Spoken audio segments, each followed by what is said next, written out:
എൻ്റെ മോനെ DC കണ്ട്. ഏതാ ലെവല് പറയുമ്പോൾ ഏതാ റേഞ്ച് പറയും.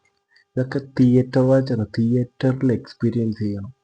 ലോകേഷ് കനകരാജ് നമുക്ക് ചിലപ്പോൾ നമ്മൾ ആലോചിച്ചിട്ടുണ്ടാകും ലോകേഷിൻ്റെ ഡയറക്ഷൻ പോലെയെന്ന്. പക്ഷേ ഡയറക്ഷൻ അല്ല, ലോകേഷ് കനകരാജ് എന്ന ആക്ടറിൻ്റെ ഒരു മാസ്റ്റർ ക്ലാസ് കാണിച്ചിട്ടുണ്ട്. അത് പിന്നെ പടം കത്തിയിരിക്കുന്നത് മൊത്തം അനിരുദ്ധ, തുടക്കം തൊട്ട് അവസാനം വരെ അനിരുദ്ധിൻ്റെ ഒരു കയ്യിലാണ് പടം. BGM-ഉം മ്യൂസിക്കും ഒക്കെ വേറെ ലീഗ് സാധനം. ഇങ്ങേർക്ക് മാത്രം ഇതെങ്ങനെ പറ്റുമെന്ന് അറിയത്തില്ല. ഗോഡ് മോഡ് സാധനം. അനിരുദ്ധ് നിന്ന് കത്തിച്ച് കത്തിച്ച് കത്തിച്ച് കത്തിച്ച് ലോകേഷിന്റെ ആക്ഷനും എല്ലാം കൂടി ആകുമ്പോൾ സംഭവം പീക്ക് പീക്ക് സംഭവം പീക്ക് പണ്ടല്. അരുൺ മാധേശ്വരൻ ഡയറക്ടർ, പുള്ളി തകർത്തു. പുള്ളിക്ക് നല്ലൊരു സ്ക്രിപ്റ്റും നല്ലൊരു ടീമും നല്ലൊരു മ്യൂസിക് ഡയറക്ടറും ഉണ്ടെങ്കിൽ എന്തും ചെയ്യിക്കാന്ന് വീണ്ടും കാണിച്ചു തന്നു.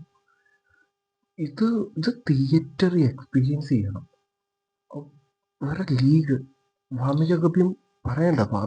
വാമിക്കയുടെ ബെസ്റ്റ് പെർഫോമൻസ്, വാമിക ഇതുവരെ ചെയ്ത പടങ്ങളിലെ ബെസ്റ്റ്. ഇതൊക്കെയാണ് പടം. ഇതിനെയൊക്കെ വിജയിപ്പിക്കണം. നമ്മൾ ഈ ബ്രൂട്ടാലിറ്റിയൊക്കെ പല പടങ്ങളിൽ കണ്ടിട്ടുണ്ട്. പക്ഷേ മേക്കിംഗ് കൊണ്ടും മ്യൂസിക് കൊണ്ടും എല്ലാം കൊണ്ടും ഒരുമിച്ച് കത്തിക്കുന്ന പടങ്ങൾ ചുരുക്കമാണ്.